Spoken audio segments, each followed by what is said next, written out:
Good morning. Hope you're doing well today. I pray that God has richly blessed you with another beautiful day and that you're ready to go out and have a great day in the Lord and share Him with somebody. You know, I heard a preacher this week preach about if you've never had the opportunity to lead somebody to the Lord, what an awesome thrill that is.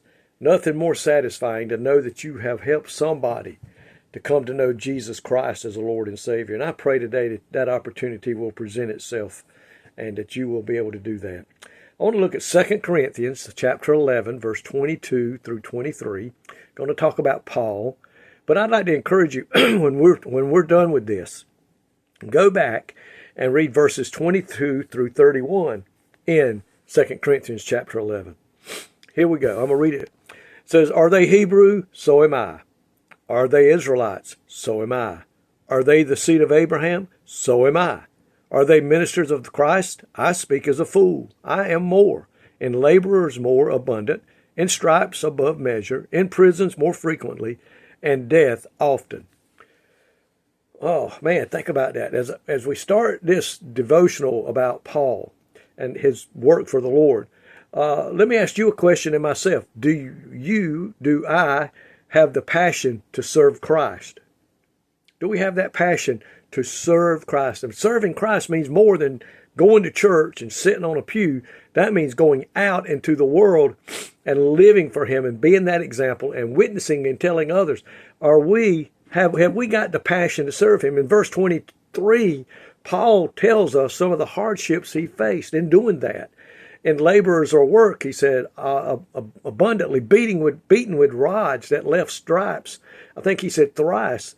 And in prisons numerous times, house arrest, and was once stoned and left for dead. But it never slowed him down from working in the kingdom of God. In fact, I think it encouraged him even more. But did you ever hear Paul complain? No.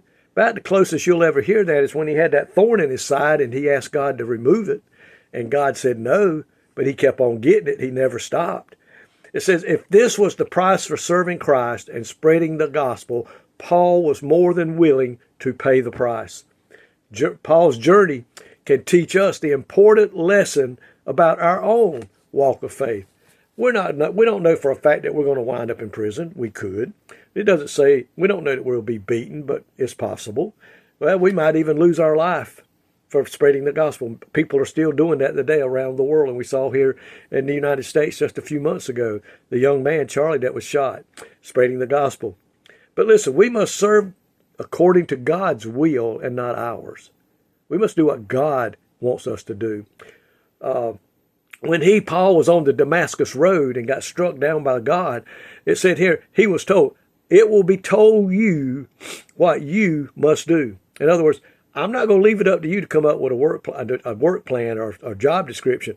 It will be told to you what I want you to do.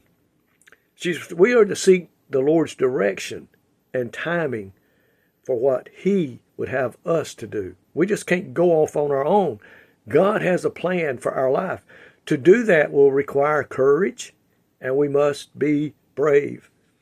I remember when God called me into the ministry, I'm going to have to admit, it took me a few times before I answered that call and before I raised my hands and said, Lord, here I am. Wherever you send me, I'll go. It's a big thing, an undertaking. And I can remember that. But we are to seek Him and say, Lord, what would you have me to do? Another thing we must do is serve with our gifts and not our talents. A spiritual gift is something that God has specially gave to you and me that we may serve Him wherever He calls. Some may be preaching like mine.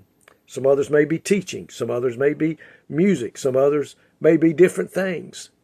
But every one of us has been given a spiritual gift to serve God. Natural skills was not what made Paul a fantastic, powerful preacher.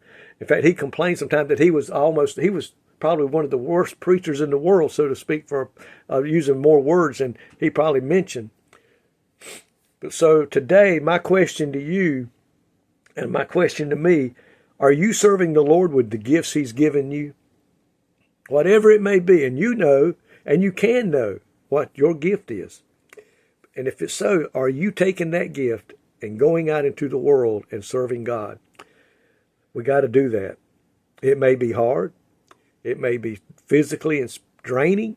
But in the end, you know what? You'll find out that is where your joy and satisfaction lies, is in the will of God and answering the call that God has on your life today.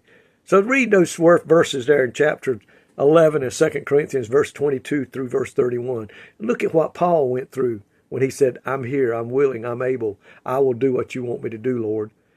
Are you willing to do that? I pray that you are, and I pray that you will. Lord, thank you today for the calls that you have placed upon us. And Lord, I pray today and continually ask you to strengthen me and send me forth that I may do that. And I pray for every person that's listening that is sincere in their heart and wanting to be that you want them to be, that they will pick up the cross and follow you and do what you would want them to do. In Jesus' name, amen. May God richly bless you today is my prayer.